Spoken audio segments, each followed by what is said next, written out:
Welcome. আমরা আমাদের আগের সেশনে দেখেছি যে ইয়াং প্রিস্ট নোরাকে একটা বান্ডেল দিয়েছে। ওই বান্ডেলে কি ছিল? ওই বান্ডেলে ছিল, ওই পুঁটলিটাতে ছিল একটা জামা, মানে জামার টুকরো, এবং আর একটা ছিল মোজা, প্লেন স্টকিং। এই দুটো জিনিস একটা ডেড বডির কাছ থেকে ডিসকভার হয়েছে। এখন আমরা জানি যে এই ডেড বডিটা কার? এই ডেড বডিটা হচ্ছে মাইকেলের। যদিও এই নাটকে এটা প্রমাণিত হয়নি। অলরেডি মাইকেল মারা গেছে এবং মাইকেল বারিড হয়ে গেছে কোথায়? ডোনেগালে। এবং ডোনেগাল কোথায় অবস্থিত? এটা নর্থে অবস্থিত। কোথাকার নর্থ? আয়ারল্যান্ডের নর্থে অবস্থিত। ডোনেগাল কোথায় অবস্থিত? এটা নর্থে অবস্থিত, আয়ারল্যান্ডের নর্থে অবস্থিত। ক্লিয়ার? তো চলো, এরকম একটা অবস্থায় আমরা দেখব যে প্রকৃতির অবস্থা প্রচন্ড রকম খারাপ হয়ে যাচ্ছে। আর বাটলে এরকম একটা টাইমের মধ্যে সে বাইরে যাওয়ার প্ল্যান করছে, ঘোড়াগুলো বিক্রি করার জন্য গ্যালোয়ে ফেয়ারে যাওয়ার পরিকল্পনা করছে। শুরু হচ্ছে এখান থেকে, দ্য ডোর, যেটা নোরা হাফ ক্লোজ করে রেখেছিল। হাফ ক্লোজ মানে হচ্ছে পার্টলি শাট। যে দরজাটাকে আংশিক বন্ধ রেখেছিল, সেই দরজাটা হঠাৎ করে খুলে গেল কিসের দ্বারা? By a gust of wind. By a gust of wind কথাটা মানে সাডেন স্ট্রং উইন্ড। আমরা কি বলতে পারবো? সাডেন স্ট্রং উইন্ড, অর্থাৎ একটা দমকা হাওয়া বইল এবং যে দরজাটা অলমোস্ট বন্ধ ছিল সেই দরজাটা হঠাৎ করে খুলে গেল। যে দরজাটা অলমোস্ট বন্ধ ছিল সেই দরজাটা হঠাৎ করে খুলে গেল।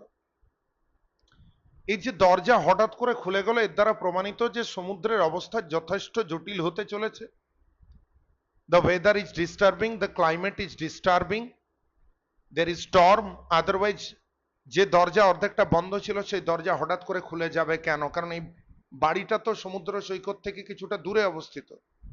তাহলে কোস্টাল এরিয়াতে অবশ্যই বাড়িটা রয়েছে, কিন্তু হঠাৎ করে আধ ভেজানো দরজা পুরোপুরি খুলে গেলে দ্বারা প্রমাণিত ঝড় উঠছে, তুফান উঠছে।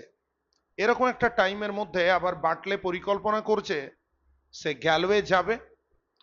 গ্যালওয়ে যাবে এবং গ্যালওয়েতে যাওয়ার পরে তার দুটো ঘোড়া আছে, একটা গ্রে পনি আর একটা রেড মেয়ার। বাটলের দুটো ঘোড়া, একটা গ্রে পনি আর একটা রেড মেয়ার, আমরা ইন্ট্রোর ক্লাস থেকে বলছি। এই দুটো ঘোড়াকেও বিক্রি করার জন্য ওখানে যাচ্ছে।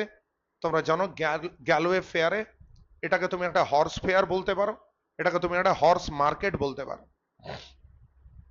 ক্যাথলিন তখন বাইরের দিকে চিন্তান্বিত ভাবে তাকিয়েছেন। বলছে, did you ask him would he stop Bartley going this day with the horses to the Galway fair? দেখো, হিম বলতে কেউ নয়, none other but the young priest. যে তুমি কি তাহলে ইয়াং প্রিস্টকে জিজ্ঞাসা করেছো তিনি কি বাটলেকে আজকে থামাবেন? কারণ বাটলে আজকে গ্যালোয়ে ফেয়ারে যাচ্ছে। মনে হবে গ্যালোয়ে ফেয়ার বলতে তুমি এটাকে এক কথায় বলতে পারো গ্যালোয়ে হর্স ফেয়ার। এই মেলাটা কোথায় অবস্থিত? এটা গ্যালোয়ে, অবশ্যই গ্যালোয়ে একটা কাউন্টির নাম। Galway is the name of a county, is the name of a county. Clear? County Galway. এই গ্যালোয়ে কাউন্টির একটা জায়গা আছে, শহরের মতো আছে, যার নাম হচ্ছে Connemara. Galway horse fair held at Connemara. তার মানে Galway fair held at where? Galway fair held at Connemara. বোঝা গেছে? স্টুডেন্টদের মধ্যে কনফিউশন কাজ করে যে বাটলে কোথায় যাচ্ছে, কানেমারাতে যাচ্ছে নাকি গ্যালোয়ে ফেয়ারে যাচ্ছে। আরে ভাই, যেটাই গ্যালোয়ে ফেয়ার সেটাই কানেমারা। কেন? কারণ গ্যালোয়ে মেলাটা হয় কানেমারাতে। পশ্চিমবঙ্গের দুর্গাপূজা হচ্ছে কোথায়? কলকাতাতে। এই জন্য সে পশ্চিমবাংলা আসছে, হয়তো মহারাষ্ট্র থেকে কেউ আসছে পশ্চিমবাংলা দুর্গাপূজা দেখতে আসছে। তার মানে পশ্চিমবাংলায় দুর্গাপূজা দেখতে আসছে মানে কলকাতায় লেটসে দুর্গাপূজা দেখতে আসছে। পারলে বুঝতে? এরকম একটা ব্যাপারে। তার মানে হর্সেস, আর হর্সেস বলতে তোমরা জানো তার কাছে দুটো ঘোড়া রয়েছে, একটা গ্রে পনি রয়েছে, পরবর্তী ক্ষেত্রে এগুলো দেখতে পাবো, আর একটা রেড মেয়ার রয়েছে। একটা ধূসর রঙের পনি আছে, একটা রেড মেয়ার আছে। আমরা ছবিগুলো দেখাবো আস্তে আস্তে। So did you ask him, তুমি ক্যাথলিন এখানে নোরাকে জিজ্ঞেস করেছে যে তোমার সাথে তো ইয়াং প্রিস্টে দেখা হয়েছিল, তুমি কি ইয়াং প্রিস্টকে বলেছিলে ইয়াং প্রিস্ট কি আজকে বাটলেকে সমুদ্রে যাওয়া থেকে থামাবে? কারণ আবহাওয়ার অবস্থা আমি বাইরের দিকে তাকিয়ে দেখতে পাচ্ছি প্রচন্ড রকম ধ্বংসাত্মক, এরকম একটা অবস্থায় বাটলের বাইরে যাওয়া উচিত নয়। তাহলে তুমি কি কথা বলেছো ইয়াং প্রিস্টের সাথে, তিনি কি আজকে বাটলেকে থামাবেন? কারণ এরকম একটা অবস্থায় বাটলের গ্যালোয়ে ফেয়ারে যাওয়া উচিত নয়। বোঝা গেছে ইয়াং প্রিস্টের কি একটা ব্যাপক রোল আছে দেখো এদের সাধারণ মানুষের জীবনের উপরে। নোরা বললেন, দেখো নোরা এই জায়গার মধ্যে কোট করছেন ইয়াং প্রিস্টের কথা। এখানে সেজ হি বলতে আর অন্য কেউ নয়, হি বলতে the young priest, the young priest. Okay, young প্রিস্টের কথাটা এই মুহূর্তে নোরা তুলে ধরছেন।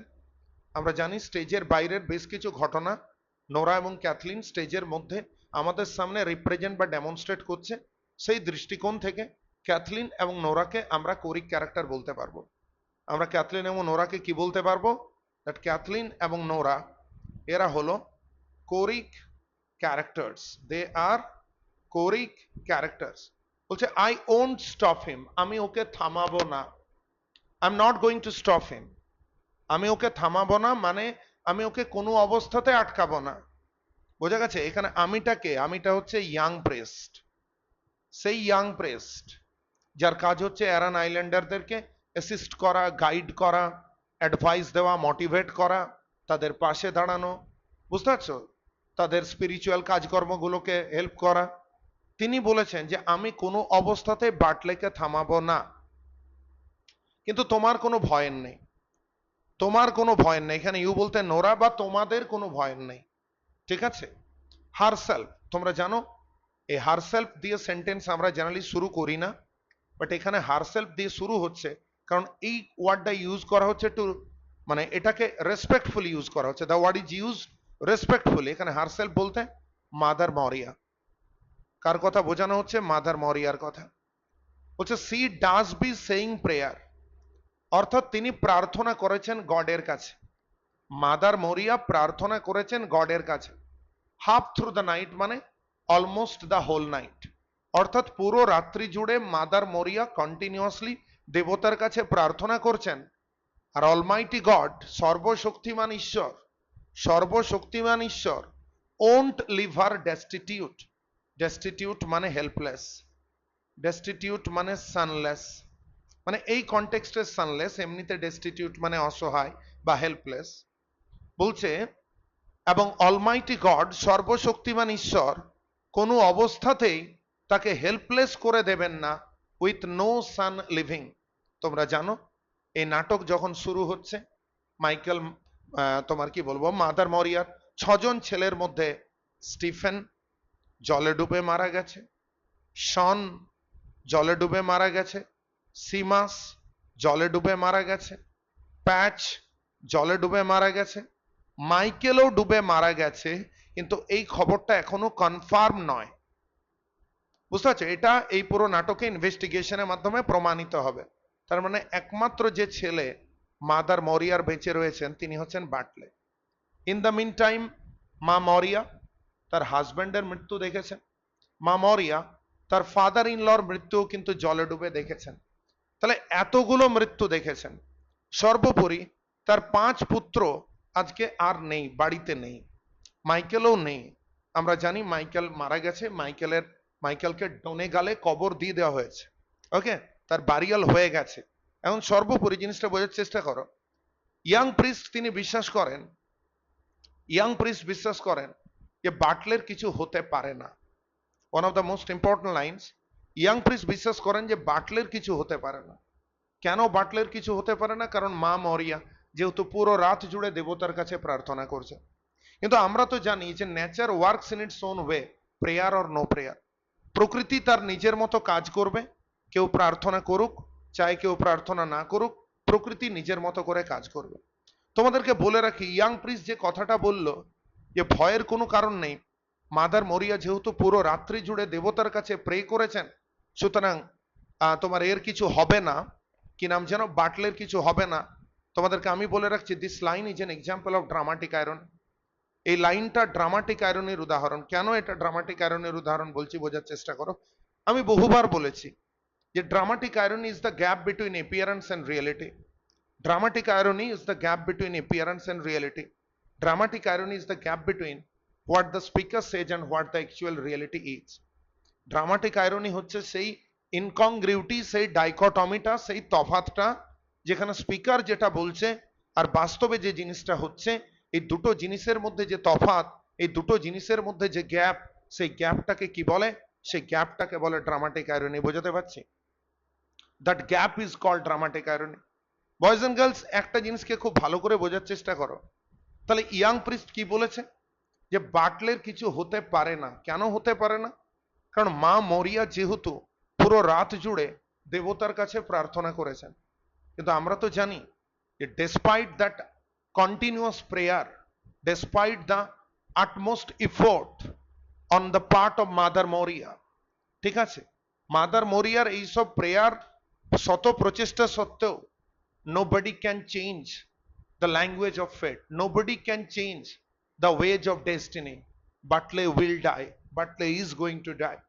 মনে রাখবে, 5 পুত্র মারা গেছে, তার মানে এই নয় 6 নাম্বার পুত্র বাঁচবেই বাঁচবে, এরকম কোনো ব্যাপার নয়। 5 পুত্র মারা গেছে মানে 6 নাম্বার পুত্রও মরে যেতে পারে। প্রকৃতি মার্সিলেস, হার্টলেস। কিন্তু ইয়াং প্রিস্ট তিনি প্রার্থনার উপর ভরসা করেছেন।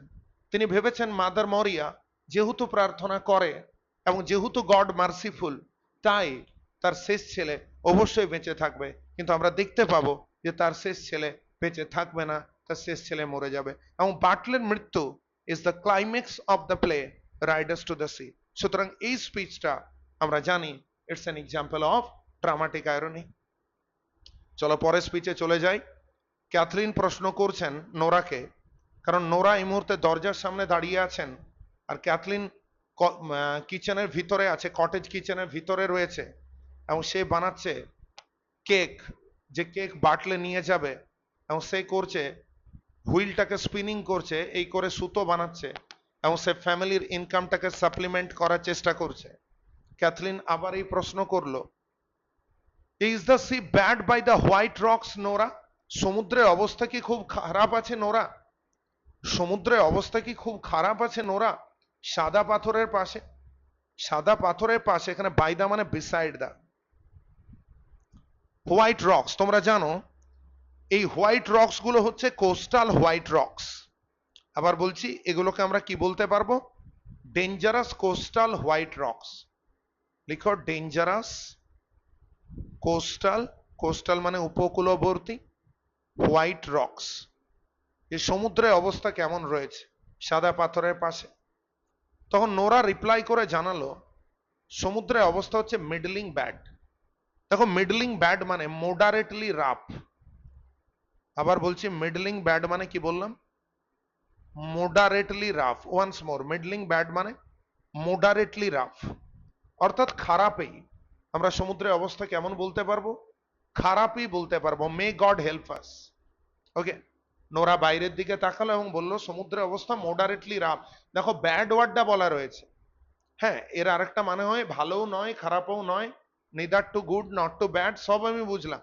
কিন্তু এই কথাটার এক্সাক্ট মানে মাঝারি রকমের খারাপ, মানে খুব একটা খারাপ নয় তবে ভালো নয়, মাঝারি রকমের খারাপ, এটা হচ্ছে ওয়ার্ডটার অ্যাকচুয়াল মানে।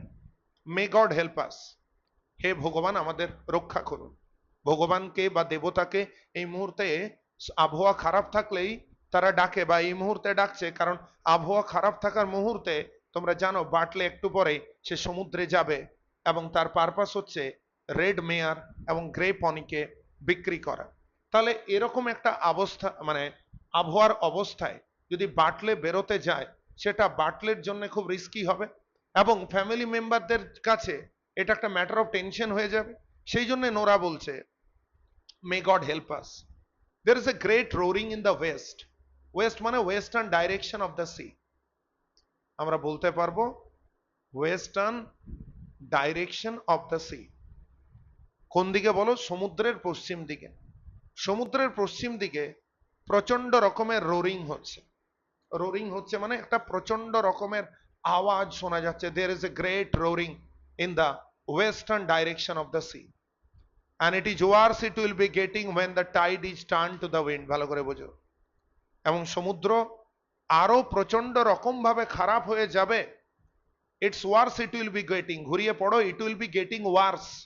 অর্থাৎ the condition of the sea will be miserable, the condition of the sea will be extremely troublesome.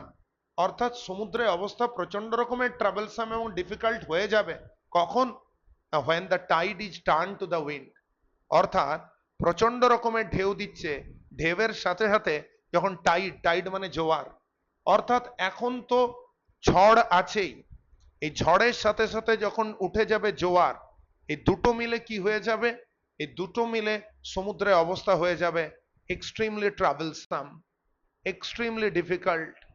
বোঝা যাচ্ছে? মানে পুরোপুরি একটা টিউমাল্টাস কন্ডিশন বলতে পারবো আমরা। কি বলতে পারবো? টিউমাল্টাস কন্ডিশন তৈরি হয়ে যাবে, হ্যাঁ কি না? তাহলে লক্ষ্য করো, আজকের এই হাওয়া দেখা, ওরা সমুদ্র উপকূলবর্তী এরিয়ায় থাকে, এইসব হাওয়া টাওয়া দেখে ওরা বুঝতে পারে এখন হাওয়া দিচ্ছে, একটু পরে প্রচন্ড রকমের জোয়ার উঠবে। এই হাওয়া এবং জোয়ার এই দুটো জিনিস কি করবে? সমুদ্রের পরিস্থিতিকে এতটা প্রচন্ড রকমের উত্তাল করবে যে এখান থেকে বেরোনো খুব জটিল হয়ে যাবে। ঠিক আছে? এরপরে দেখো, she goes over to the table with the bundle. সে কি করছে? মাদার মরিয়া সে টেবিলের কাছে যাচ্ছে বান্ডেলটাকে নিয়ে। এই বান্ডেলে কি আছে? এই বান্ডেলে শার্ট আছে এবং এই বান্ডেলে প্লেন স্টকিং আছে। শার্ট আছে এবং প্লেন স্টকিং আছে। এই শার্ট আর প্লেন স্টকিং এই বান্ডেল নিয়ে সে টেবিলের দিকে যাচ্ছে। মনে রাখো, ইয়াং প্রিস্ট এটা দেখেছেন, মানে এটা দিয়েছেন তাদেরকে এটা দেখতে, যে তোমরা প্লিজ এটা একটু ইনভেস্টিগেট করে দেখবে তো এটা তোমাদের ভাইয়ের হচ্ছে কি হচ্ছে না। হ্যাঁ, নোরা একটু ইম্যাচিওর আছে। নোরা এই মুহূর্তে প্রশ্ন করছে, shall I open it now? Shall I open the bundle to investigate whether the shirt and the plain stocking truly belong to our missing brother Michael? আমি কি এখনই খুলবো বান্ডেলটাকে? ক্যাথলিন বলল, মেবি, মানে ইট মে বি। মাদার মরিয়া উঠে যেতে পারেন and come in, মানে কিচেনে প্রবেশ করতে পারেন before we finished investigating the cloth and the plain stocking। অর্থাৎ দেখো, আমাদেরকে যাঞ্চ করতে হবে, আমাদেরকে ইনভেস্টিগেট করে দেখতে হবে এই জামাটা এবং এই মোজাটা মাইকেলের হচ্ছে কি হচ্ছে না। হয়তো দেখা যাবে যে আমরা জামা এবং মোজাটা টেবিলের উপর খুলে নামিয়েছি, তখনই মা মরিয়া, ঠিক আছে, ওই রুম থেকে কিচেনে চলে এলেন এবং তিনি এসে প্রশ্ন করবেন, জামাটা মোজাটা কার? তোরা এগুলো কি করছিস? অলরেডি মাইকেল মিসিং আছে, বাটলে এই মুহূর্তে সমুদ্রে যাচ্ছে। তাহলে সেরকম একটা অবস্থায় সিচুয়েশনটা মেলোড্রামাটিক হয়ে যেতে পারে। মাদার মরিয়ার পক্ষে এই সিচুয়েশনটা টলারেট করা সম্ভব নাও হতে পারে, এবং সেই জন্য ক্যাথলিন বলছেন এমনটা হতে পারে সে উঠে আসতে পারে এবং আমাদের এই ইনভেস্টিগেশন কমপ্লিট করার আগে সে এখানে ঢুকে যেতে পারে। দেখো, it's a long time we will be, ভালো করে বোঝো, মানে it will take a long time at the two of us crying, মানে ওরা বলছে অনেকটা সময় লাগবে এবং আমরা দুজনেই হয়তো বা কাঁদবো। এই যে বলছে আমরা টু অফ আস, এখানে টু অফ আস মানে বোথ অফ আস, এখানে বোথ অফ আস মানে ক্যাথলিন এবং নোরা। তাহলে ক্যাথলিন বলছে অনেকটা সময় লাগবে। অনেকটা সময় লাগবে মানে কি? মা মরিয়া ওই ঘরে আছেন, এইরকম একটা টাইমের মধ্যে জামার মোজাটাকে এই মুহূর্তে খোলা যাবে না। বুঝতে পারছো? এই মুহূর্তে বান্ডেলটাকে খোলা যাবে না, যদি বান্ডেলটা খুলি অনেকটা টাইম লাগবে। আর এমনও হতে পারে আমরা দুজনে প্রচন্ড রকমের কাঁদবো। দেখো, এই যে যখন ও বলল যে আমরা দুজনে প্রচন্ড রকমের কাঁদবো বা ব্যাপক রকমের কাঁদবো, এর মানে কি? Kathleen expects the tragic confirmation. এটাকে তুমি এক কথায় বলতেই পারো, ক্যাথলিন এক্সপেক্টস ট্রাজিক কনফার্মেশন। মানে ও জামাটাকে এখনো দেখেনি, ও মোজাটাকে এখনো দেখেনি, কিন্তু ও অলমোস্ট শিওর হয়ে গেছে। জামাটাকে দেখেনি, মোজাটাকে দেখেনি, কিন্তু তা সত্ত্বেও ও মোটামুটি শিওর হয়ে গেছে যে এটা কার হতে চলেছে। এই জামা এবং মোজাটা এটা ওদের মিসিং ব্রাদার মাইকেলের হতে চলেছে, এটা মোটামুটি ও বুঝে গেছে। এবং তার জন্য বলছে it's a long time we will be, এর মানে we will take a long time, we will take a long time. এবং এমনটা হতে পারে যে আমরা দুজনে ব্যাপক রকমের কাঁদবো।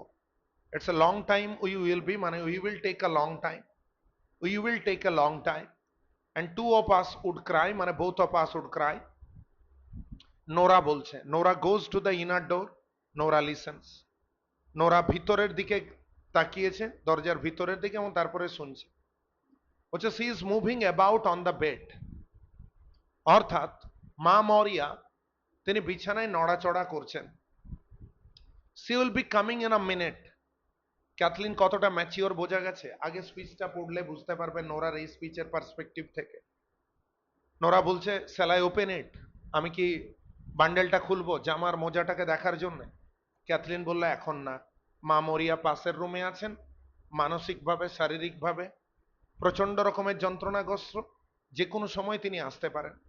এমন লক্ষ্য করো, সাথে সাথে নোরা কনফার্ম করলো যে সত্যি mother Maurya is moving about on the bed, তিনি বিছানায় নড়াচড়া করছেন।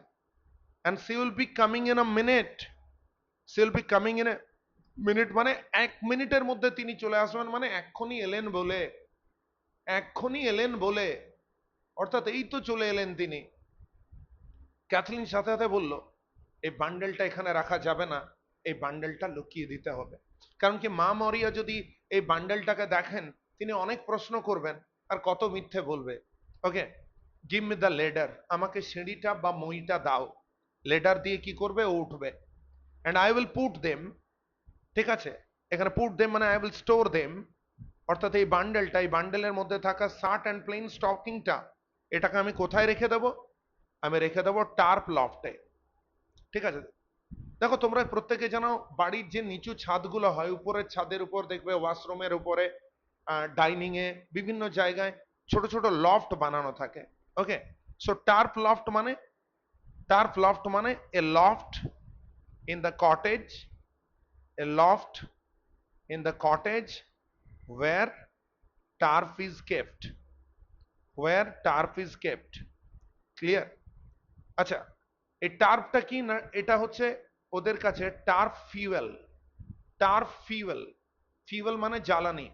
ওকে, এই টার্ফ হচ্ছে সমুদ্রের আগাছা, এই সমুদ্রের আগাছাগুলোকে ওরা কালেক্ট করে, ওগুলোকে শুকনো করে, তারপরে ওই খড়ের মতো হয়, সেই শুকনো জিনিসগুলো ওরা ঘরের যে নিচু ছাদটা আছে, যে লফটটা আছে, সে লফটের মধ্যে এই টার্পগুলোকে রেখে দেয়। বুঝতে পারছো, এই টার্পগুলোকে রেখে দেয়। তাহলে যেখানে টার্প আছে, বলছে আমাকে লেডারটা দাও, আমি কি করব, আমি এই জামার মোজাটাকে, মোর পার্টিকুলারলি এই বান্ডেলটাকে আমি টার্প লফটে রেখে দেবো। দা ওয়ে, দা ওয়ে মানে by this way, the way মানে by this way, she won't know of them at all. মা মরিয়া জামা আর মোজার সম্পর্কে কিচ্ছু জানতে পারবে না, আমি ওখানে রেখে দেব।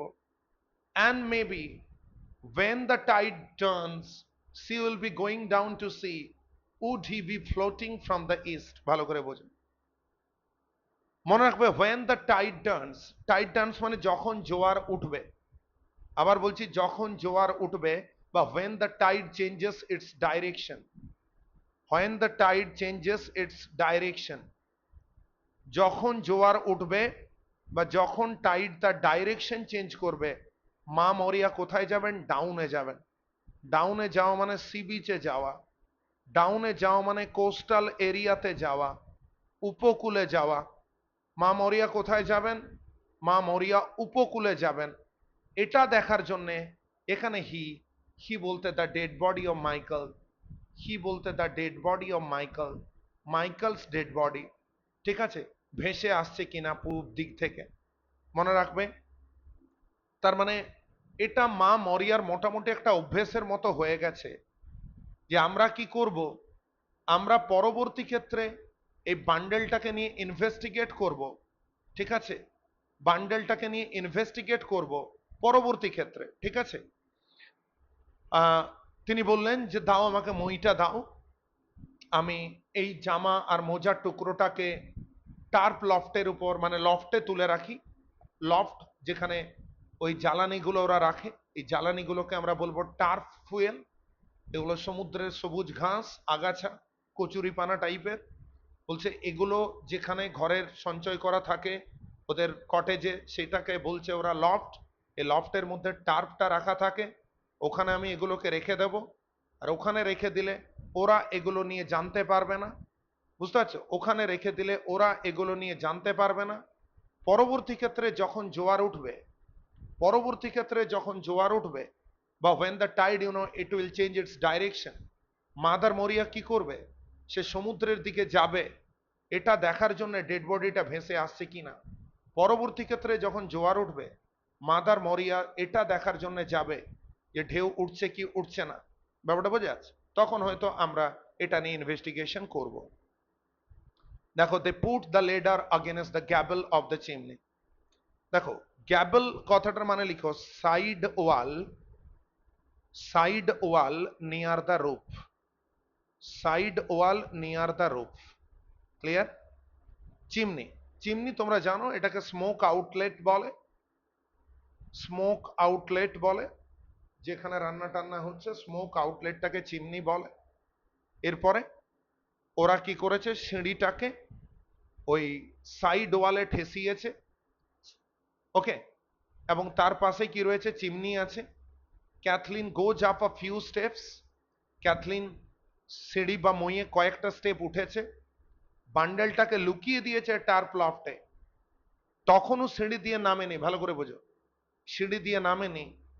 মাদার মরিয়া ইনার রুম, অর্থাৎ ইনার রুম থেকে, ভিতরের রুম থেকে তিনি কিচেন রুমে চলে এসেছেন।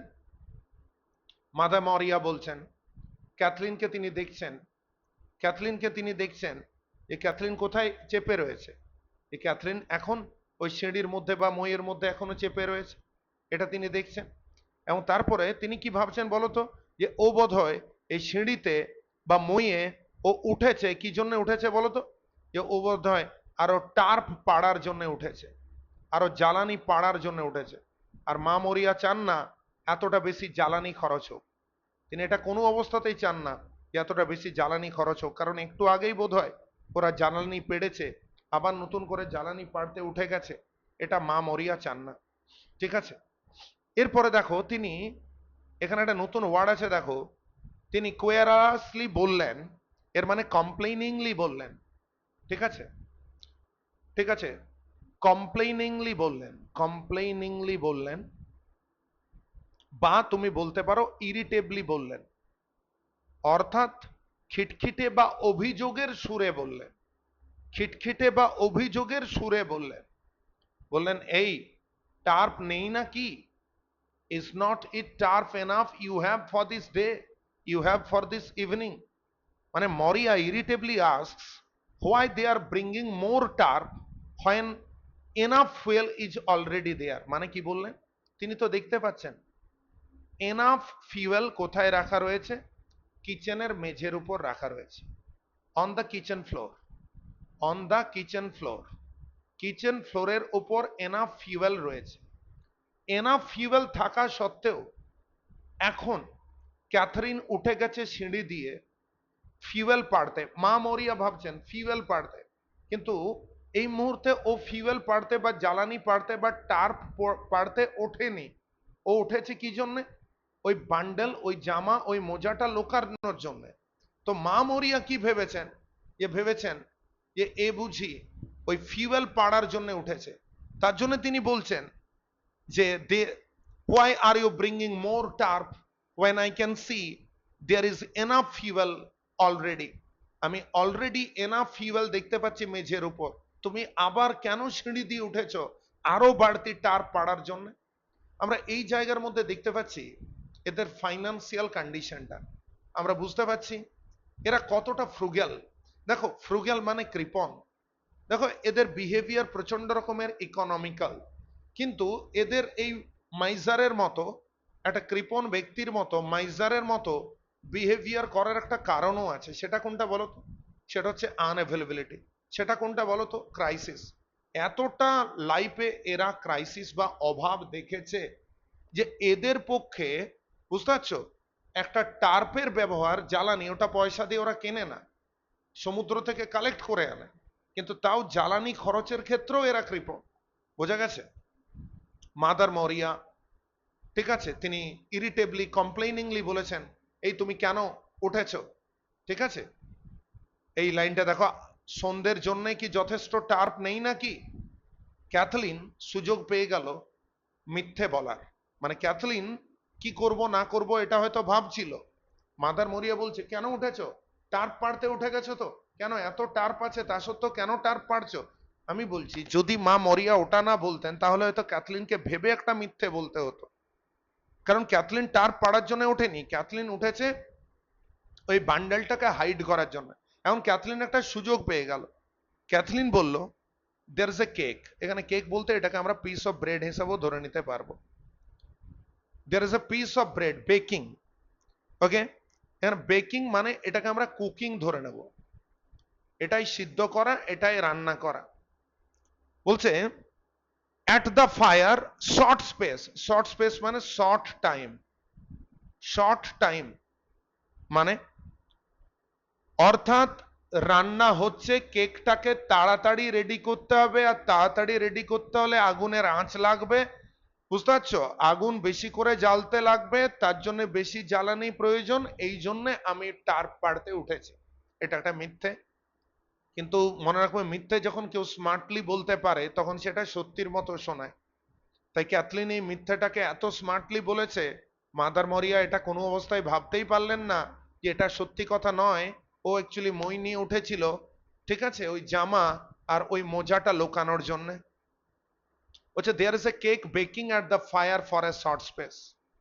একটা কেক আছে এবং এই কেকটা কুকিং হচ্ছে, এবং এটা খুব তাড়াতাড়ি কুকিং করতে লাগবে। and Bartley will want it when the tide turns if he goes to Connemara. বাটলের এটা প্রয়োজন হবে, ভালো করে বোঝার চেষ্টা করো। বাটলের এটা একটা প্রয়োজন হবে যখন বাটলে জোয়ার ওঠার সময় যাবে। ভালো করে বোঝো, বাটলে উইল ওয়ান্ট ইট মানে বাটলে উইল নিড ইট।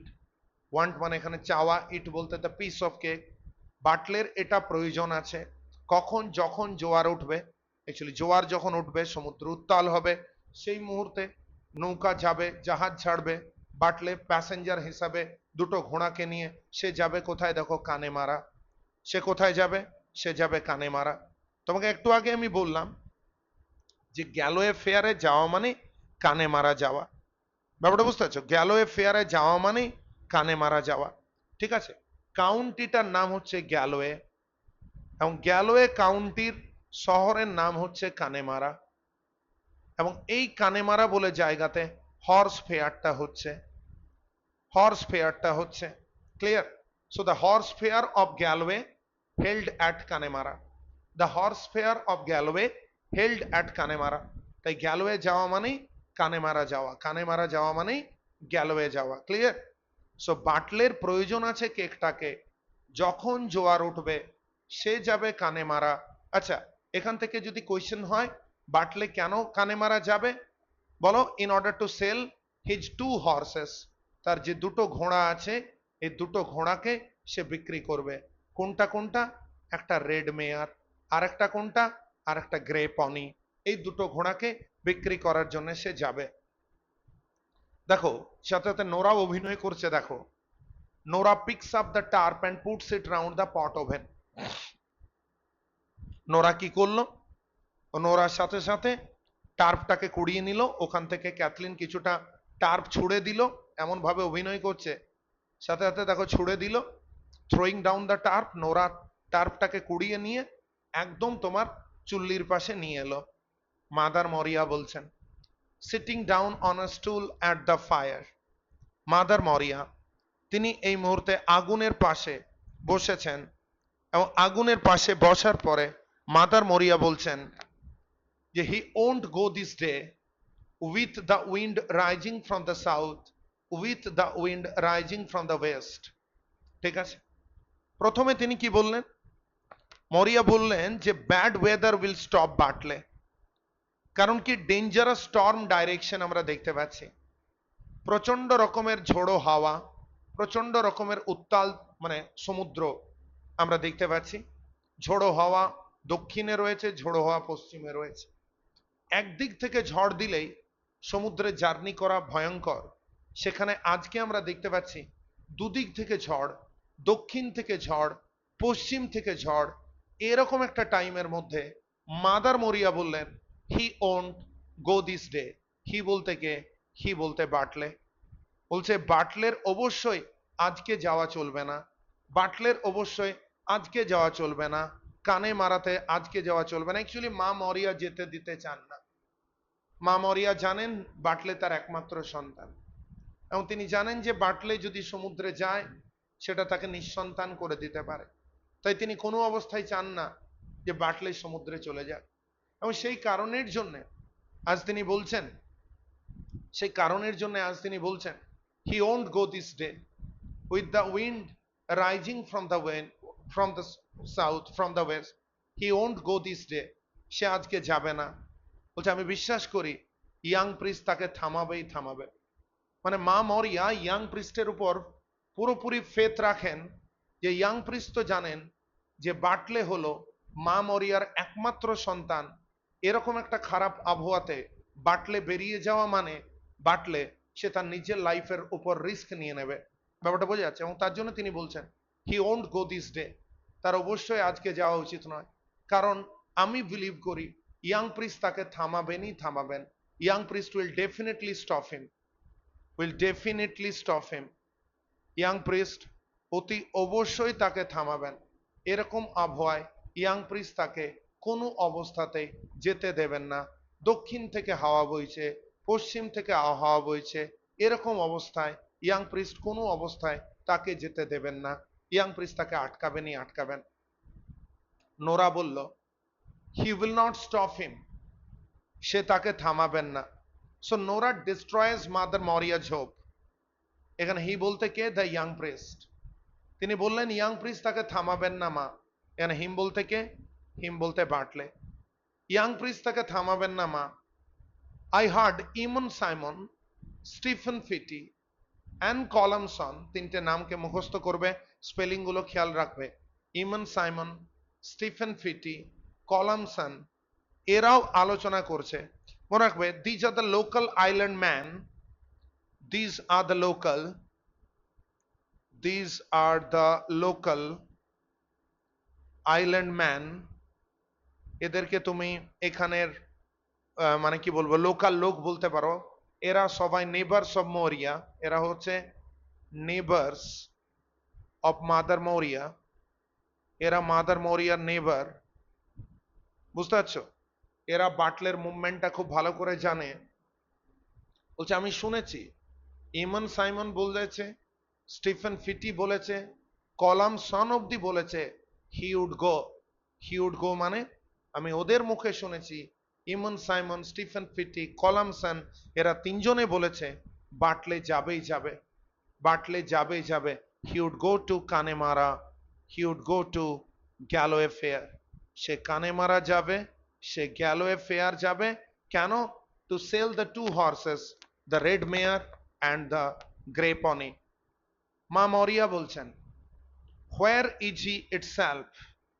ঠিক আছে, দেখো এখানে ইটসেলফ বলতে বাটলেকে বোঝানো হচ্ছে। আবার বলছি ইটসেলফ বলতে কাকে বোঝানো হচ্ছে? বাটলেকে বোঝানো হচ্ছে।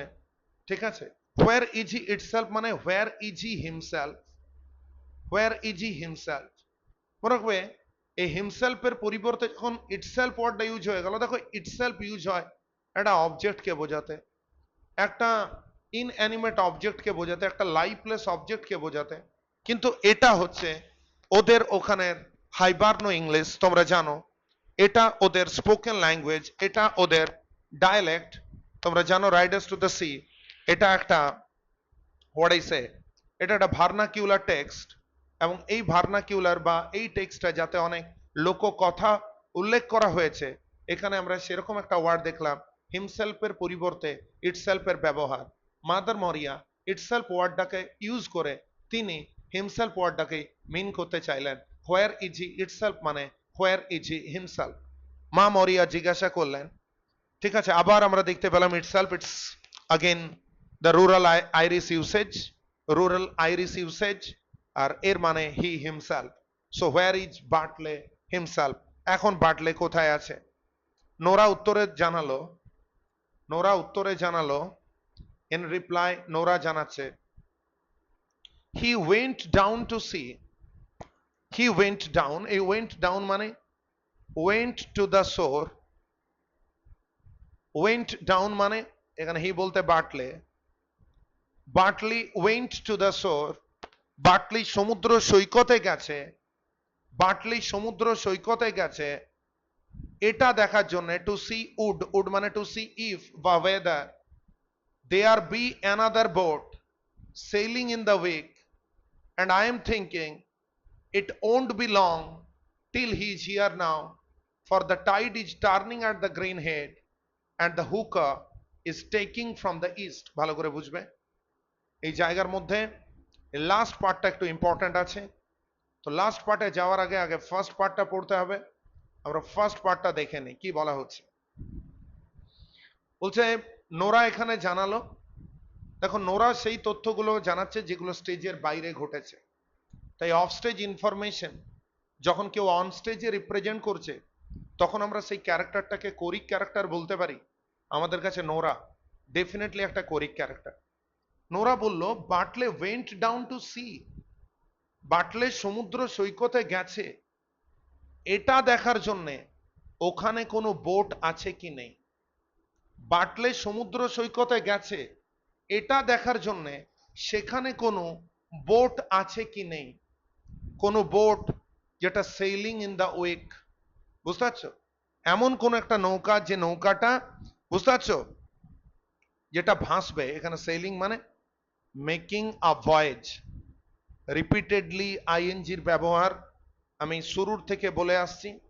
রিপিটেডলি আইএনজির ব্যবহার আমরা এই টেক্সটের মধ্যে দেখতে পাচ্ছি। তাহলে সে গেছে এটা দেখার জন্যে যে কোনো বোট এই সপ্তাহে জার্নি করছে কি করছে না, মানে বাটলি checking transport possibilities, বাটলি checking transport possibilities, অর্থাৎ কোনো নৌকা আছে কি নেই, কোনো জাহাজ আছে কি নেই এটা চেক করার জন্যে বাটলে গেছে। কোনো নৌকা আছে কি নেই, বুঝতে পারছো, এটা চেক করার জন্য বাটলে গেছে।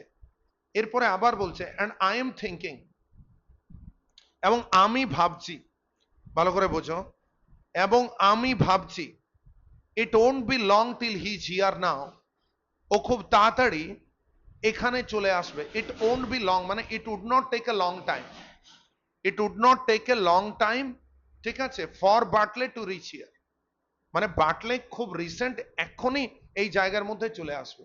মানে ও গেছে ঠিক আছে, বাট আমি ভাবছি ও চলে আসবে। কেন, কেন চলে আসবে? কারণ আমরা দেখতে পাচ্ছি the tide is turning, the tide is turning মানে the sea current is changing, সমুদ্রের স্রোত পরিবর্তিত হচ্ছে। The sea current is changing, আবার বলছি দ্য টাইড ইজ টার্নিং মানে the sea current is changing. এই সি কারেন্ট মানে টাইড, টাইড মানে জোয়ার, অর্থাৎ জোয়ার পরিবর্তিত হচ্ছে, বুঝতে পারছো, জোয়ার পরিবর্তিত হচ্ছে। কোথায়? গ্রিন হেডে। ভালো করে বুঝবে, Green Head another landmark of Aran Island, এটাকে বলতে পারো another landmark of Aran Island. একটু আগে আমি বললাম White Rocks landmark of Aran Island, অর্থাৎ আমরা অ্যারান আইল্যান্ডকে বুঝবো কি করে? কোনগুলো অ্যারান আইল্যান্ড? না, অ্যারান আইল্যান্ড হচ্ছে সেই দ্বীপগুলো যাদের সমুদ্র সৈকতে প্রচুর সাদা সাদা পাথর আছে। The presence of the white rocks এটা প্রমাণ করে দেয় এটা অ্যারান আইল্যান্ড। আবার আমরা বুঝবো কি করে কোনটা অ্যারান আইল্যান্ড? না, যখন আমরা দেখব সমুদ্র সৈকতে বড় বড় লম্বা লম্বা পাথরের চাই আছে, যে পাথরের চাইগুলো জলের সাথে কনস্ট্যান্ট, জল, মনে রাখবে এই পাথরগুলোর উপর জল জমে থাকে, আর জল জমে থাকার ফলে কি হয়, এই পাথরগুলোর উপরে কি বলে ওগুলোকে, শ্যাওলা জমে যায়। আর শ্যাওলা জমে যাওয়ার ফলে কি হয়, এই পাথরগুলোর মাথাগুলো পুরোপুরি সবুজ হয়ে যায়। শ্যাওলা জমে যায়, আর শ্যাওলা জমে গেলে কি হয়, এই পাথরগুলোর মাথাগুলো পুরোপুরিভাবে সবুজ হয়ে যায়। ব্যাপারটা বোঝা যাচ্ছে? তাহলে কি বলা হচ্ছে দেখো, he went down to sea, সে এটা দেখার জন্য গেছে যে ট্রান্সপোর্ট অ্যাভেলেবেল আছে কি নেই, কোনো নৌকা ছাড়ছে কি ছাড়ছে না এই সপ্তাহে। এই সপ্তাহে যদি নৌকা ছাড়ে, মনে রাখবে নৌকা আজকেই ছাড়বে এবং বাটলে আজকেই যাবে এবং বাটলের আজকেই মৃত্যু হবে। এবং I am thinking it would not be long till he is here now, এবং আমার মনে হচ্ছে ও বেশি সময় নেবে না, খুব তাড়াতাড়ি বাটলে ফেরত আসবে এখানে। আমি কি দেখতে পাচ্ছি? The tide is turning at the green head. আমি বললাম গ্রিন হেড মানে কি? লম্বা লম্বা পাথরের চাই, এমন পাথরের চাই যে পাথরের চাইয়ের মানে পাথরগুলোর মাথার উপরে আমরা কি দেখতে পাচ্ছি? আমরা সবুজ রঙের শ্যাওলা দেখতে পাচ্ছি। এবং লক্ষ্য করো হুকার, মনে রাখবে hooker is an Irish sailing boat. What is hooker? Hooker is an Irish sailing boat. এটা একটা নৌকা, এটা একটা নৌকা, বুঝতে পারছো? Taking from the east, taking from the east মানে changing direction. Taking from the east মানে changing direction from the east, মানে সমুদ্র সৈকতে একটা সাজো সাজো রব পড়ে গেছে। কেন? জোয়ার উঠে গেছে, নৌকা তার মুখ ঘোরাচ্ছে। এর মানে কি? যে বা যে সমস্ত প্যাসেঞ্জার যারা নৌকা ধরে গ্যালোয়ে ফেয়ারে পৌঁছাতে যাও, তারা তাড়াতাড়ি চলে এসো। এই বছর এই সপ্তাহে যে গ্যালোয়ে ফেয়ারে মার্কেটটা বসতে চলেছে, এটা খুব লুক্রেটিভ মার্কেট হতে চলেছে, লোভনীয় মার্কেট হতে চলেছে। যারা ঘোড়া নিয়ে এই সপ্তাহে বিক্রি করতে পারবে, তারা একটা ভালো টাকা রোজগার করতে পারবে। এবং সেই কারণের জন্য মনে রাখবে, আহ, আবহাওয়ার কথা না ভেবে, লাইফ রিস্কের কথা না ভেবে অ্যারান আইল্যান্ডাররা তারা কি চাইবে? তারা দু পয়সা রোজগার করতে চাইবে। কারণ তারা জানে যে এই সুযোগটা রেগুলার আসবে না, প্রত্যেক সপ্তাহে মার্কেট ভালো থাকে না। লোকে বলা বলি করেছে এই সপ্তাহে গ্যালোয়ে ফেয়ার বা কানে মারাতে যে ঘোড়ার মেলাটা বসতে চলেছে, it's going to be a lucrative fair. অর্থাৎ যে সমস্ত ঘোড়ার ব্যবসায়ীরা, দ্য হর্স ডিলার্স বা হর্স ট্রেডার্স, যারা এই সপ্তাহে ঘোড়াগুলো বিক্রি করার জন্য যারা যাবে, তারা ভালো টাকা রোজগার করবে। তাই নোরা ওখানে দাঁড়িয়ে বাইরের দিকে তাকিয়েছে এবং সে বলছে আমি শিওর বাটলের বাড়ি আসতে আর টাইম লাগবে না। কারণ আমি দেখতে পাচ্ছি, আমি দেখতে পাচ্ছি জোয়ার উঠে গেছে। আমি দেখতে পাচ্ছি আইরিশ সেলিং বোট, অর্থাৎ একটি নৌকা বা একটি ছোট জাহাজ, সেটি তার দিক পরিবর্তন করছে। অর্থাৎ সেই নৌকাটি তৈরি হচ্ছে প্যাসেঞ্জার ক্যারি করার জন্য, জার্নি শুরু করার জন্য। অর্থাৎ খুব তাড়াতাড়ি বাটলে আসবে, বাটলে রেডি হবে এবং তারপরে বাটলে বেরিয়ে যাবে। বোঝা গেছে? এরপরে লক্ষ্য করো, ক্যাথরিন বলছে এই তো আমি শুনতে পাচ্ছি, I here someone passing the big Stones. মনে রাখবে এই বিগ স্টোনস এই ওয়ার্ডটা প্রমাণ করে দিচ্ছে the barren, the barren, BARREN, the barren harsh, harsh soil of the Aran Islands. এখানে লোকেদের সমুদ্রের উপরে এতটা নির্ভরশীল হওয়ার একমাত্র কারণই হচ্ছে পুরো জায়গাটা পাথুরে মাটিতে পরিপূর্ণ, পুরো জায়গাটা পাথুরে মাটিতে পরিপূর্ণ। বলছে আমি দেখতে পাচ্ছি, মানে দেখতে পাচ্ছি নয়, মাফ করবে, আমি শুনতে পাচ্ছি কেউ যেন হেঁটে চলেছে শক্ত বড় পাথরের উপরে। অর্থাৎ বাটলে এখনো আমাদের স্টেজের মধ্যে প্রবেশ করছে না, কিন্তু বাটলে যে আস্তে আস্তে কটেজের দিকে আসছে তার প্রমাণ আমরা পেয়ে গেলাম। কারণ ক্যাথরিন বললেন এই মুহূর্তে আমি শুনতে পাচ্ছি কেউ যেন বড় পাথরের উপর হেঁটে হেঁটে আসছে। I here the sound of the footsteps, I here the sound of the footsteps. কেউ যেন ক্রস করছে, কেউ যেন ক্রস করছে বিগ স্টোনস গুলোকে। এখানে পাসিং মানে ক্রসিং। একটা জিনিসকে বুঝবে, এই বিগ স্টোনস গুলো তাদের কটেজের সামনে অবস্থিত। অনেক দূরে কেউ হাঁটলে পাথরের উপর পায়ের স্টেপ শোনা যাবে না। তার মানে এই পাথরগুলো তাদের কটেজের সামনে অবস্থিত, সেই কারণের জন্য এখন ক্যাথলিন শুনতে পাচ্ছে যে পাথরের উপরে কেউ যেন হেঁটে চলেছে। নোরা বাইরের দিকে তাকিয়ে পড়ে বলল এই তো বাটলে আসছে। এবং বাটলের আশা দেখে বোঝা যাচ্ছে, মানে Bartley enters quickly, Bartley enters urgently. এই লাইনের পাশে লিখবে Bartley enters quickly and urgently. Bartley enters quickly and urgently. Bartley quickly এবং আর্জেন্টলি প্রবেশ করলো। মানে এই আর্জেন্টলি আসার কারণ কি? একটি নৌকা আছে, এই নৌকাটি মিস করে দিলে আর কোনো নৌকা নেই। একটি নৌকা আছে, এই নৌকাটি মিস করে দিলে আর কোথাও কোনো নৌকা নেই, এবং সেই কারণের জন্য সে তাড়াতাড়ি যেতে চায়। ওকে, এই জন্য ও তাড়াতাড়ি এসেছে। বাটলে এসেই দেখো কোনো গ্রিটিংস নেই, কোনো ওয়েলকামিং ওয়ার্ডস নেই, is a man of action. সে এসে পরে বলছে, where is the bit of new rope? Bit of new rope মানে পিস অফ নিউ ইউরোপ। কোথায় আছে দড়ির টুকরোটা? ও দড়ি নিয়ে কি করবে? ও দড়ি নিয়ে লাগাম বানাবে, হল্টার বানাবে। ও দুটো ঘোড়াকে বিক্রি করতে যাচ্ছে। দুটো ঘোড়াকে নিয়ে যেতে হলে দুটো ঘোড়াকে বাঁধতে লাগবে, তার জন্য দড়ি লাগবে। এবং বাটলে এখানে বললেন, where is the bit of new rope Kathleen? Kathleen কোথায় আছে নতুন দড়িটা? It was bought in Connemara. এখানে বট মানে পারচেজড, অর্থাৎ এটা কেনা হয়েছিল। কোথায় কেনা হয়েছিল? গ্যালোয়ে ফেয়ারে। বুঝতে পারছো? ওদের প্রয়োজনীয় জিনিস কোনো কিছুই ইনিসমান এখানে পাওয়া যায় না, এই দ্বীপে পাওয়া যায় না। ওরা যা কিছু কিনে নিয়ে আসে সবকিছু বাইরে থেকে কিনে নিয়ে আসে। ইভেন এই দড়িটাও কানে মারাতে কেনা হয়েছে। বলছে দড়িটা কোথায় ক্যাথলিন? দড়িটা দাও যেটা কেনা হয়েছে কানে মারাতে। So Bartley is preparing for his sea journey. Bartley is preparing for his sea journey. ব্যাপারটা বোঝা যাচ্ছে? লক্ষ্য করো, ক্যাথলিন বলল, give it to him Nora, it's on a nail by the white board. ভালো করে বুঝবে, এই জায়গাটা খুব symbolic.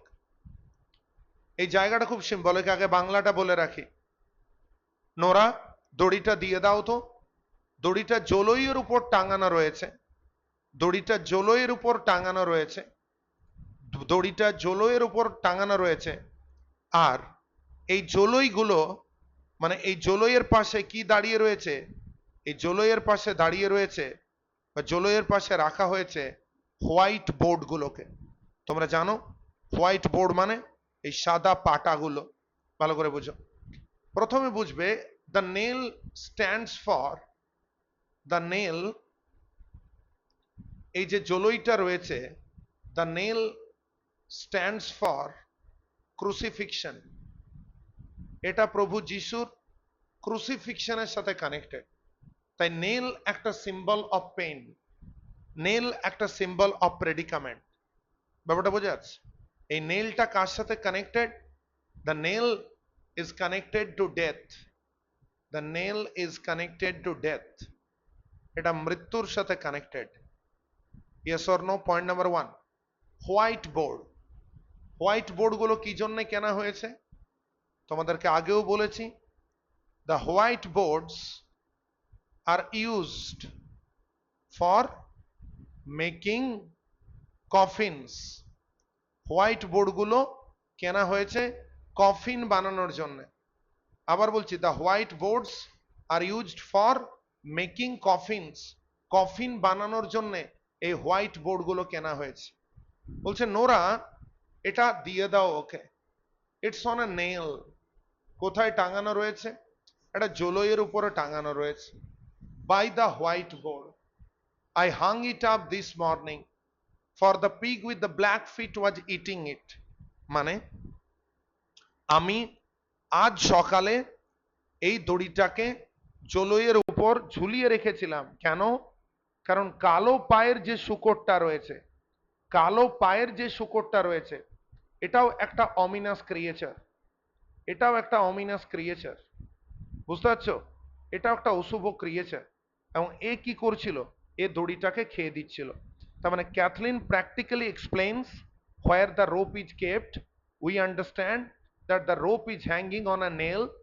The rope is hanging on a nail by the মানে by the side of the white boards, and the white boards are used for making coffins. আমি সকালে এগুলোকে, এই দড়িটাকে ওখানে ঝুলিয়ে রেখেছি।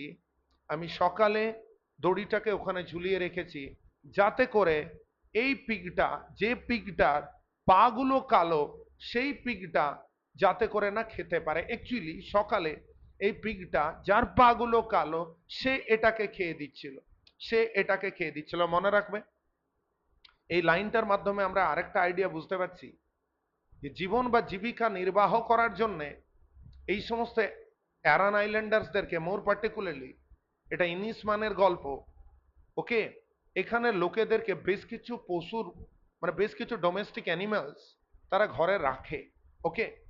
এই পিগ হচ্ছে তাদের মধ্যে একটা। এটা ওরা রেখেছে, এরা ভালো দাম দর পেলে বিক্রি করে দেবে, বোঝা গেছে?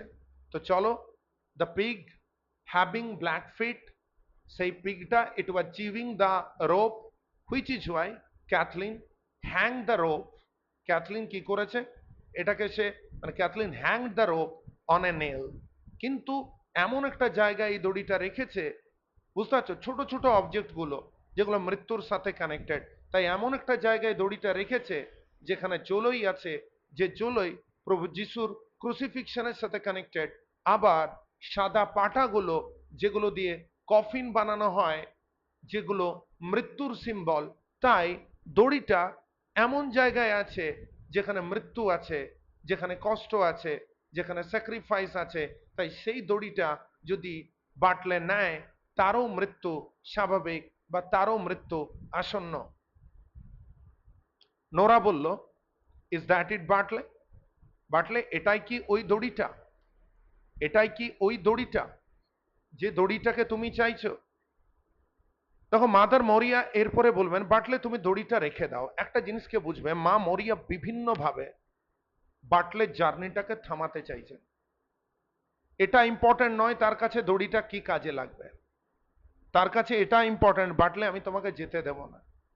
কারণ মা মরিয়া তিনি জানেন কিন্তু যে মাইকেল ফিরবে না। আরে মাইকেল ফিরবে না বলেই তো মাইকেলকে কবর দেওয়ার জন্য কিনে আনা হয়েছে নতুন পাটা।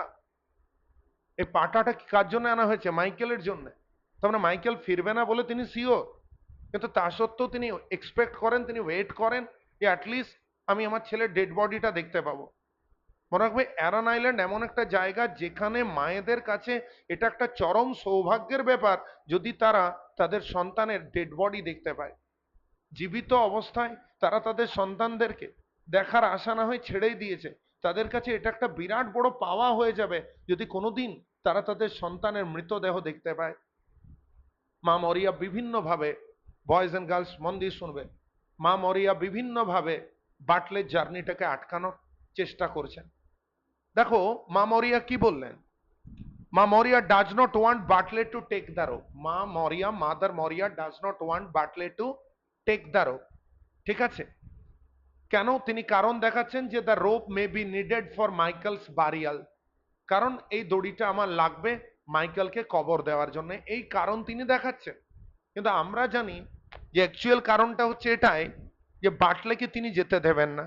কারণ বাটলে যদি দড়িটা না পায়, বাটলে হল্টার বানাতে পারবে না, হল্টার না বানাতে পারলে ঘোড়াগুলোকে নিয়ে যেতে পারবে না। সুতরাং বাটলের জার্নিটা থেমে যেতে পারে।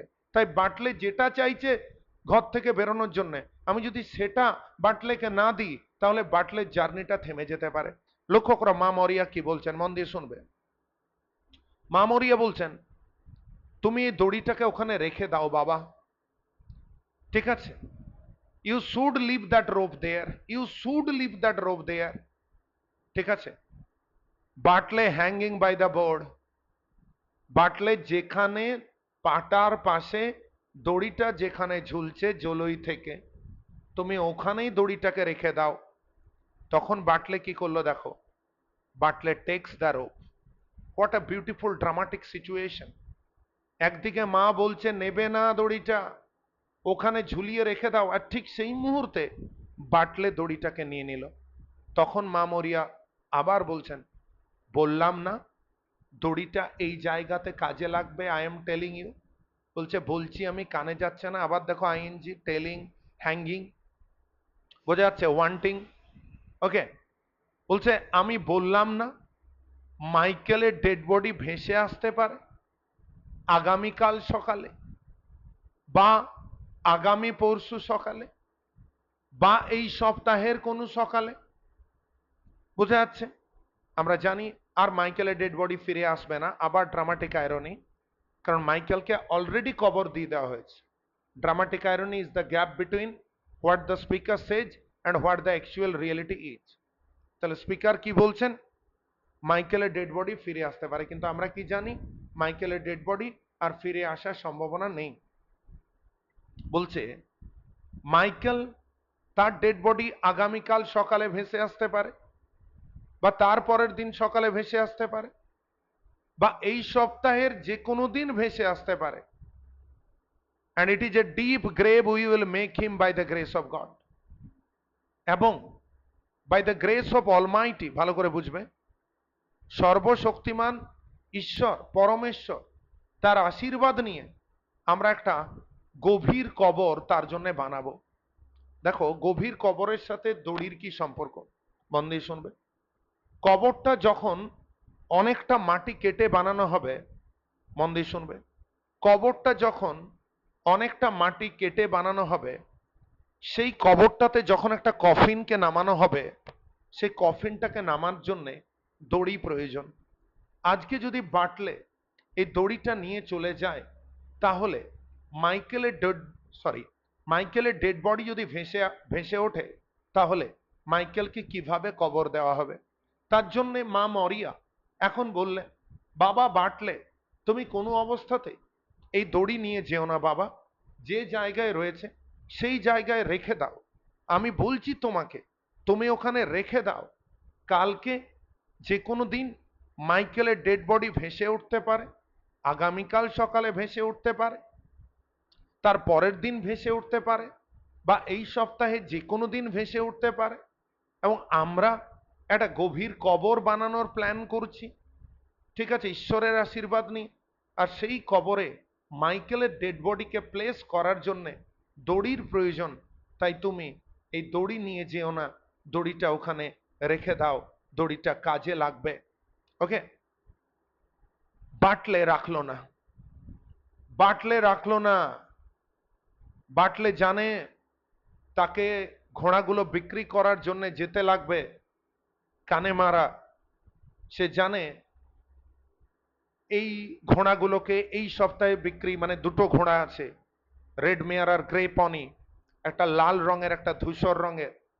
এই দুটো ঘোড়াকে যদি বিক্রি করতে না পারে, তাহলে বাড়িতে রোজগার আসবে না। তাই মায়ের কথা শুনে, বুঝতে পারছো, সে ঘরে থাকতে পারবে না। বলছে I have no halter. Halter কি? লিখো, a halter is a rope. A halter is a rope. একটা হল্টার একটা দড়ি, used to control a horse. শুনতে পেলাম না, মনে রাখবে এটাকে তুমি এক কথায় বাংলায় লিখো লাগাম। আমরা কি বলতে পারবো? বলছে আমাকে একটা হল্টার বানাতে হবে, আমাকে একটা লাগাম বানাতে হবে। একটা লাগাম এমন একটা দড়ি, ঠিক আছে, যে দড়ি দিয়ে ঘোড়াকে কন্ট্রোল করা যায়। বলছে I have no halter the way I can ride down on the mare. A mare মানে রেড মেয়ার। ও রেড মেয়ারের উপর চাপবে। বলছে রেড মেয়ারের পিঠে চাপার জন্য আমাকে লাগাম প্রয়োজন আছে, আর আমার কাছে কোনো লাগাম নেই। আর লাগামের জন্য আমাকে দড়ি প্রয়োজন। তাই ঘরে নতুন দড়ি আছে, এটা আমি কাজে লাগাচ্ছি। As simple as that. And I must go now quickly. I must now go now quickly মানে বাটলে স্পিক্স প্র্যাকটিক্যালি এবং আর্জেন্টলি।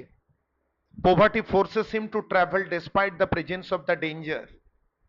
এবং সে বলল তাকে ইমিডিয়েটলি তাকে জার্নি করতে হবে। এটা হচ্ছে গুরুত্বপূর্ণ কারণ, কেন এই মুহূর্তেই তাকে জার্নি করতে হবে আর তার কাছে কোনো উপায় নেই। বলছে this is the one boat. This is the one boat মানে this is the only boat.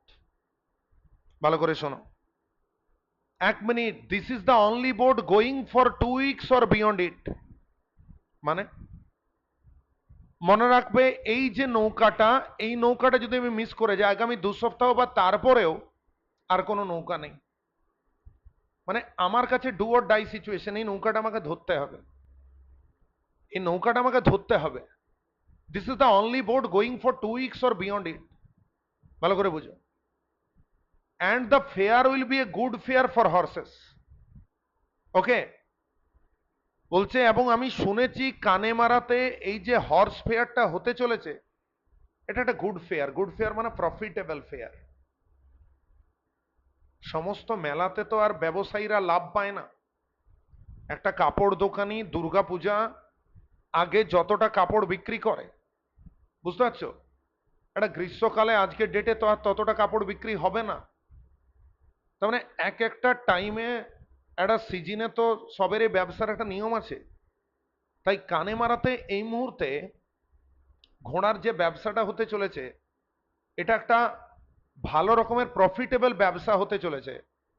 এবং তার জন্য বলছে this is the only boat going for 2 weeks, or this is the only boat going for more than 2 weeks, and the fair will be a good fair for horses. I heard them saying below. I heard them saying below মানে I heard people to talk about it. বোঝা গেছে? মানে বাটলে hopes to sell the horses, profitably. He talks about profit while death approaches. সে অর্থনৈতিক লাভ করার কথা বলছে যেখানে একটু একটু করে মৃত্যু সামনের দিকে এগিয়ে আসছে। ভালো করে বুঝবে। বলছে this is the only boat. তার মানে if he Mrs this boat, আজকে যদি এই নৌকাটাকে ও মিস করে, হি মে লুজ বিজনেস, হি মে লুজ মানি। আর কোনো নৌকা নেই, এই নৌকা তাকে ধরতে হবে, এই নৌকা ধরে তাকে যেতে হবে। লাইনটাকে দেখো কি বলা হচ্ছে, 2 সপ্তাহ বা তারও বেশি সময়ের মধ্যে এটাই একমাত্র নৌকা যাচ্ছে। This the only boat going for 2 weeks or beyond it. 2 সপ্তাহ বা তারও বেশি সময়ের মধ্যে এটাই একমাত্র নৌকা ছাড়ছে কানে মারার দিকে। আমি লোককে আলোচনা করতে শুনেছি। তাহলে আমাকে যেতে হবে, আমাকে অতি অবশ্যই আমাকে যেতে হবে, আমার কাছে অন্য কোনো অপশন নেই। মাদার মরিয়া বলছেন। মাদার মরিয়া কি বলছেন মন দিয়ে শুনবে। It's a hard thing they will be saying below if the body is washed up and there is no man in it to make the coffin. Mother মরিয়া কি কি ভাবে বাটলের জার্নিটাকে আটকানোর চেষ্টা করেছেন দেখো। নাম্বার 1, প্রথমে তিনি কি বললেন যে দড়িটা তুমি নেবে না, ঠিক আছে, দড়িটা তুমি নেবে না, কারণ আমি দড়িটা আমার কাজে লাগবে। মাইকেলের ডেড বডিটা ভেসে যদি ওঠে, নাম্বার 1, মাইকেলের ডেড বডিটা যদি ভেসে ওঠে, আমরা মাইকেলের জন্য একটা গভীর মাটি কেটে মানে কবর বানিয়ে তাকে ওখানে কবর দেব, এবং তার জন্যই দড়িটা লাগবে ওই কফিন বন্দি দেহটাকে গভীর মাটিতে শোয়ানোর জন্য। সুতরাং তুমি যাবে না কথাটা ডাইরেক্টলি বলেননি, তিনি বলেছেন দড়িটা লাগবে, তাই দড়ি নিতে পারবে না মানে আমি তোমাকে যেতে দেব না। বাটলে বলল কিছু করার নেই, ব্যবসার প্রয়োজনীয়তা রয়েছে, আমাকে যেতেই হবে, আর কোনো নৌকা নেই, এটা মিস করলাম মানে ব্যবসা গেল। আর এই সপ্তাহে আমি শুনেছি যে গ্যালোয়ে ফেয়ার বা যে ব্যবসাটা হতে চলেছে সেটা খুব লাভজনক ব্যবসা হতে চলেছে। ব্যাপারটা বোঝা যাচ্ছে। এরপরে মাদার মরিয়া সেকেন্ড কারণ দেখাচ্ছে যে ওরা বলা বলি করছে if the body is washed up and there is no man in it to make the coffin, I after giving a big price for the finest whiteboard you would find in Kanemara. এবং তিনি কি বললেন, বলছে কি করে তুই চলে যাবি বলছিস। এখানে একটা ইমোশনাল কারণ তিনি দেখাচ্ছেন। দেখো এখানে তিনি একটা ইমোশনাল কারণ দেখাচ্ছেন। Mother Maurya fears public shame, mother Maurya fears public sorrow, a Michael's body returns and no male member remains to bury him. No male member, তার বাড়িতে কোনো মেল মেম্বার নেই, রিমেন্স টু বারি হিম, অর্থাৎ মাইকেলকে কবর দেওয়ার জন্য কোনো পুরুষ নেই। It's a hard thing they will be saying below. লোকে বলা বলি করবে, খুব বাজে কথা লোকে বলা বলি করবে। আবার বলছি, লোকে বলা বলি করবে, প্রচুর বাজে কথা বলা বলি করবে। If the body is washed up, যদি বডিটা ভেসে ওঠে, and there is no man in it, এবং কোনো লোক থাকবে না এখানে, to make the coffin, অর্থাৎ কফিন বানানোর জন্য কোথাও কোনো লোক থাকবে না, বোঝা যাচ্ছে, তখন জিনিসটা বাজে হবে। and I after giving, and giving মানে paying, আর অলরেডি আমি পে করে দিয়েছি a big price, একটা বিগ প্রাইস মানে একটা ভালো রকমের অঙ্ক, বুঝতে পারছো? একটা লামসাম অ্যামাউন্ট আমি অলরেডি পে করে দিয়েছি for the finest white boards you'd find in Connemara. অর্থাৎ কানেমারায়, তোমরা জানো গ্যালোয়ের ফেয়ারটা যেখানে হয় সেটা কানেমারা, ওখানে ঘোড়াও বিক্রি হয়, আবার অন্যান্য জিনিসও পাওয়া যায়, যেমন ফর এক্সাম্পল তোমার কফিনের কাঠ পাওয়া যায়, পাটা পাওয়া যায়, দড়ি পাওয়া যায়, ঠিক আছে? বলছে কানেমারাতে যে দামি দামি সাদা পাটাগুলোকে দেখতে পাবে, সেই সাদা পাটাগুলোকে কেনার জন্য আমি অলরেডি ভালো টাকা ইনভেস্ট করে দিয়েছি। লোকে কি বলা বলি করবে, দে উইল বি সেইং মানে পিপল উইল বি সেইং, মানে নেভারস উইল বি সেইং, নেবাররা কি কথা বলা বলি করবে সমুদ্র সৈকতে, ওরা যখন দেখবে যে বডিটা ভেসে উঠেছে আর কোনো লোক নেই এখানে কফিন বানানোর জন্যে, আর অলরেডি আমি অনেকটা টাকা খরচা করে দিয়েছি এই হোয়াইট বোর্ডগুলোর জন্যে, সে looks round at the board, সে এখন পাটাগুলোর দিকে তাকাচ্ছে। বাটলে তখন বলছে, মা, how would it be washed off we after looking each day for 9 days। এই সংখ্যাটা খুব গুরুত্বপূর্ণ, significance of number 9, significance of number 9, number 9 খুব গুরুত্বপূর্ণ। মনে রাখবেন নাম্বার 9 এই নাটকে related to death, connected to death, মৃত্যুর সাথে জড়িত।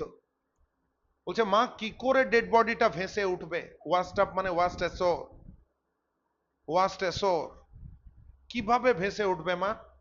আজ 9 দিন দেখলে, 9 দিন দেখছো, 9 দিন ভেসে ওঠেনি। প্রচন্ড রকম হাওয়া বইছে ওয়েস্ট থেকে সাউথ থেকে, ব্যাপারটা বোঝা যাচ্ছে? তার মানে কিছুদিন আগে, হোয়াইল ব্যাক মানে কিছুদিন আগে পশ্চিম থেকে দক্ষিণ থেকে প্রচন্ড রকম হাওয়া বইছে, তখন ভেসে উঠলো না। মানে যদি ভেসে ওঠারই থাকতো, এই কিছুদিন আগে পশ্চিম থেকে দক্ষিণ থেকে প্রচন্ড হাওয়া বয়েছে, বোঝা গেছে? ভেসে ওঠার হলে তখন উঠে যেত, কিন্তু তখন ওঠেনি। আজ আমরা 9 দিন জুড়ে সমুদ্রের দিকে তাকিয়ে রয়েছি, এখনো ভেসে ওঠেনি। তাহলে তুমি কি করে বলতে পারো যে আমি দড়িটা নিয়ে যদি চলে যাই, বা আমি যদি নিজে কানে মারা চলে যাই, তখনই মাইকেলের ডেড বডিটা ভেসে উঠবে? এটা তুমি কি করে বলতে পারো? ঠিক আছে, তুমি এটা কি করে বলতে পারো? How can you see this, মানে how can you say this? ঠিক আছে, মানে তিনি প্র্যাকটিক্যালি এই প্রশ্ন করে চলেছেন যে এটা কোনো অবস্থাতে হওয়া সম্ভব নয়। Okay, how would it be washed up, কিভাবে এটা ভেসে উঠবে? কোনোভাবে ভেসে উঠতে পারে না, ভেসে উঠতে পারে না। তখন দেখো মা মরিয়া বলছেন, এটা আবার একটা জায়গা, মানে এটা তুমি ইমোশনাল ব্ল্যাকমেলের মতো বলতে পারো, কিন্তু এটা ব্ল্যাকমেল নয়। মা মরিয়া কি করে পারবেন বাটলেকে ছেড়ে দিতে? বলছে, বাটলেকে বলছেন, ধরে নাও মাইকেলের ডেড বডিটা ভেসে উঠলো না, ইট ওয়াজন্ট ফাউন্ড ইটসেলফ, মানে the dead body was not discovered, the dead body was not discovered. ধরে নাও ডেড বডিটা ভেসে উঠলো না, that wind is raising the sea, কিন্তু আজকে এত জোরে হাওয়া বইছে যে সমুদ্রকে জাগিয়ে দিচ্ছে। আজকে এত জোরে হাওয়া বইছে যে সমুদ্র জেগে উঠছে। and there was a star up against the moon। এটি খুব গুরুত্বপূর্ণ জায়গা, মন দিয়ে শুনবে। a star up against the moon মানে a star is seen very close to the moon in the sky। কি বললাম? a star is seen very close to the moon in the sky, অর্থাৎ একটি তারাকে দেখা গেছে চাঁদের কাছে।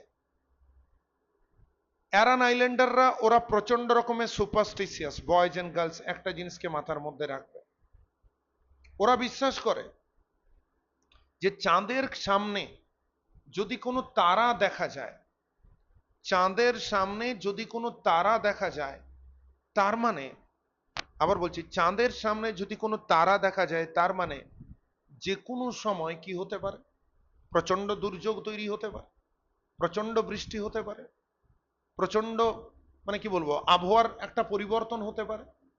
তাহলে একটা দিকে সমুদ্রকে জাগিয়ে দিয়েছে বাতাস, নাম্বার ওয়ান। নাম্বার টু, চাঁদের কোলে তারা দেখা গেছে, চাঁদের কাছে তারা দেখা গেছে, বুঝা যাচ্ছে? এইরকম একটা টাইমে আমি তোমাকে যেতে দিতে পারবো না। বলছে যদি ডেড বডিটা ডিসকভার নাই হয় কি যায় আসে, doesn't matter, dead body discover হলো না, ছেড়ে দাও, তাও আমি তোমাকে যেতে দেবো না। কেন যেতে দেবো, কেন যেতে দেব না? কারণ এই মুহূর্তে প্রচন্ড জোরে হাওয়া উঠেছে, সেই হাওয়া সমুদ্রকে উত্তাল করে দিয়েছে, নাম্বার ওয়ান। একটা তারাকে দেখতে পাচ্ছি চাঁদের কোলে, আমি তোমাকে যেতে দেব না। এবং সর্বোপরি এই ইমোশনাল লাইনটাকে বুঝবে। তিনি বললেন, বাটলে তুমি দুটো ঘোড়াকে বিক্রি করতে যাচ্ছ কানে মারাতে বা গ্যালোয়ে ফেয়ারে। বাটলে তুমি দুটো ঘোড়াকে বিক্রি করতে যাচ্ছ কানে মারা বা গ্যালোয়ে ফেয়ারে, একটা হলো গ্রে পনি আর একটা হলো রেড মেয়ার। কিন্তু ধরে নাও যদি তোমার কাছে 100 ঘোড়া থাকতো, তুমি বিরাট বড় হর্স ডিলার হয়ে গেছো, তুমি কোটিতে ডিল করছো, তোমার কাছে 100 ঘোড়া আছে বা 1000 ঘোড়া রয়েছে, কিন্তু বাবা মানে আজ তুমি দুটো ঘোড়াকে বিক্রি করতে যে তুমি ভাবছো যে আমি যদি দুটো ঘোড়াকে বিক্রি করতে না পারি আমার মারাত্মক লস হয়ে যাবে। কিন্তু ধরে নাও তুমি বিরাট বড় হর্স ডিলার হয়ে গেছো, তোমাকে 100 ঘোড়া বিক্রি করতে হবে। ধরে নাও তুমি বিরাট বড় হর্স ডিলার হয়ে গেছো, তোমাকে 1000 ঘোড়া বিক্রি করতে হবে। তার মানে কত লস তাদের, যারা 100 ঘোড়াকে যদি সঠিক টাইমে বিক্রি করতে না পারে, 1000 ঘোড়াকে যদি সঠিক টাইমে বিক্রি করতে না পারে। তোমার তো মাত্র দুটো ঘোড়া, কিন্তু বাবা তুমি এটুকু জেনে রাখো, সে 1000 ঘোড়া বিকৃত মূল্য, সেই মূল্য কিছুই নয় আমার একমাত্র সন্তানের কাছে। যদি তোমার কাছে 100 ঘোড়া বা 1000 ঘোড়াও থাকে, কিন্তু একজন মায়ের কাছে তার একমাত্র পুত্র 1000 ঘোড়ার থেকেও বেশি দামি। মানে একজন মা যার কাছে একমাত্র পুত্র বেঁচে রয়েছে, বুঝতে পারছো, সে হচ্ছে প্রাইসলেস। আমি জানি 1000 ঘোড়া এক্সপেন্সিভ, কিন্তু বাটলে তুমি আমার কাছে প্রাইসলেস। 1000 ঘোড়া এক্সপেন্সিভ, কস্টলি, ম্যাটার অফ মানে কি বলবো হিউজ প্রফিট অ্যান্ড লস, কিন্তু আমার কাছে, বুঝতে পারছো, আমার কাছে তুমি হচ্ছে প্রাইসলেস। আমি মানে দাম দিয়ে ঠিক করতে পারবো না, আমার কাছে তুমি অনেক দামি, আমার কাছে তুমি অনেক দামি। তার মানে ঘোড়ার দাম দেখতে যে এরকম একটা আবহাওয়ার মধ্যে বেরিয়ে যাবে না, ঘোড়ার দাম দেখতে যে এরকম একটা আবহাওয়ার মধ্যে বেরিয়ে যাবে না। বলছে যদি 100 ঘোড়াও থাকে বা যদি 1000 ঘোড়াও থাকে, তো সেই 100 ঘোড়া বা 1000 ঘোড়ার কি দাম, সে 100 ঘোড়া বা 1000 ঘোড়ার কি দাম একমাত্র পুত্রের কাছে।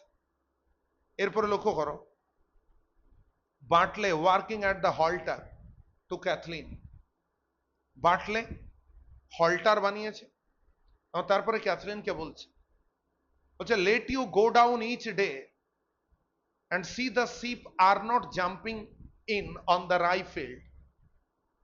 এটাকে তুমি বলবে ফিল্ড অফ রাই, মানে রাই ফিল্ড, ওরা চাষাবাদ করে রাই, রাইয়ের শস্য ওটা হয় ওখানে। ওকে, দেখো বাটলে কিন্তু একবারের জন্য সে কিন্তু হল্টার বানাচ্ছে, সে ক্যাথলিনকে বলছে মা মরিয়া একটা কথা বললেন যে দুটো ঘোড়াকে বিক্রি করতে যাবে, তোমার কাছে যদি 1000 ঘোড়াও থাকে, বিশ্বাস করো বাটলে সে 1000 ঘোড়ার কোনো দাম নেই আমার কাছে।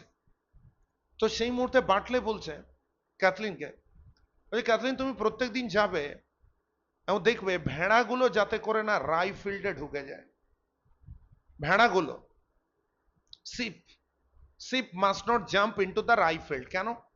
ওরা রাইয়ের চাষ করে, আর রাই খেতে যদি ভেড়াগুলো ঢুকে যায় তাহলে পুরো রাই ক্ষেতটাকে নষ্ট করে দেবে। রাই খেতে যদি ভেড়াগুলো ঢুকে যায় তাহলে পুরো রাই ক্ষেতটাকে নষ্ট করে দেবে। তার জন্য বলছে বলছে খেয়াল রাখবে যাতে করে ভেড়াগুলো রাই খেতে না ঢোকে।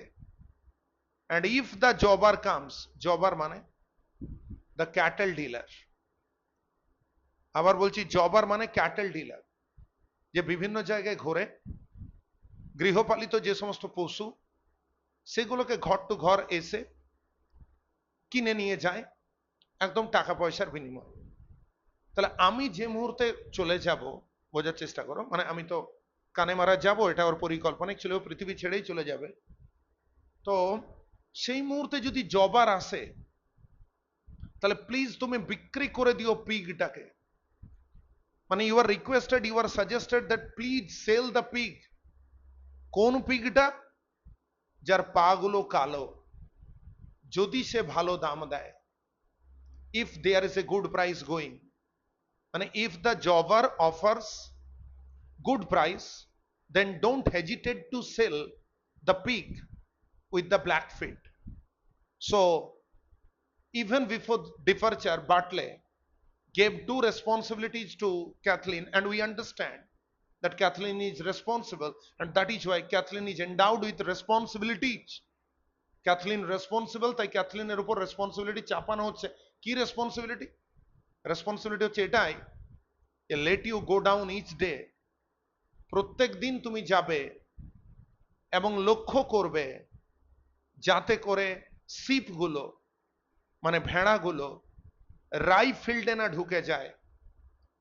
লেট দ্য শিপ, মানে ওই শিপগুলোকে আটকে রাখবে, হ্যাঁ ঠিক আছে, শিপগুলোকে আটকে রাখবে যাতে করে ওরা রাই ফিল্ডে না ঢুকে যায়।